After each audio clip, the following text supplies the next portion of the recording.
Welcome to new TV Telugu.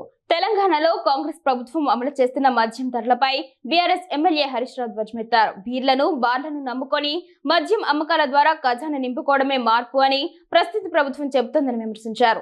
ఎన్నికల ముందు ఇచ్చిన హామీలను గాలి కొదిలి కేవలం ఎక్సైజ్ ఆదాయం పెంచుకోవడంపైనే దృష్టి సారించిందని, ఎక్సైజ్ ఆదాయంలో తెలంగాణ రైజింగ్ అంటే ఇదేనా అంటూ ప్రభుత్వాన్ని సూటిగా ప్రశ్నించారు.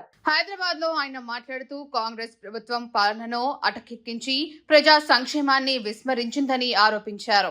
గతంలో బీఆర్ఎస్ ప్రభుత్వంపై మద్యం విషయంలో నానా రాద్ధాంతం చేసిన కాంగ్రెస్ నేతలు ఇప్పుడు అధికారంలోకి రాగానే బీర్ల ధరలు 15% పెంచారు. త్వరలో మద్యం ధరలు కూడా పెంచి పేద మధ్యతరగతి ప్రజల నడ్డి విరవడానికి సిద్ధమయ్యారు. ఇదేనా మీరు తెస్తామన్న మార్పు అని హరీష్ రావు నిలదీశారు. ఎన్నికల మేనిఫెస్టో అభయహస్తంలో ఎక్సైజ్ విధానాన్ని పునఃసమీక్షించి సవరణలు చేస్తామని, బెల్ట్ షాపులను పూర్తిగా రద్దు చేస్తామని ఇచ్చిన హామీలను ఆయన గుర్తు చేశారు. ఎక్సైజ్ విధానాన్ని సమీక్షించడం అంటే ధరలు ఇష్టానుసారంగా పెంచడమేనా? ముఖ్యమంత్రి గారు బెల్ట్ షాపులు రద్దు చేయకపోగా కొత్తగా మైక్రో బ్రూవరీల ఏర్పాటుకు తెర లేపటం దేనికి సంకేతం అని ప్రశ్నించారు.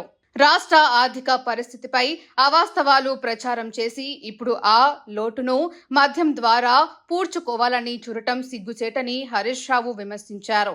రాష్ట్రాన్ని తాగుబోతుల తెలంగాణగా మార్చి మద్యం ద్వారా వచ్చే ఆదాయంలో తెలంగాణను నెంబర్ 1 చేయాలని చూస్తున్నారా అంటూ తీవ్ర ఆగ్రహం వ్యక్తం చేశారు. గ్రామీణ జిల్లాలు, పట్టణ ప్రాంతాల్లో ప్రతి 30 కిలోమీటర్లకు 1 చొప్పున 100కు పైగా మైక్రో బ్రూవరీల ఏర్పాటుకు సిద్ధమవుతున్నారన్న వార్తలపై ఆయన ఆందోళన వ్యక్తం చేశారు.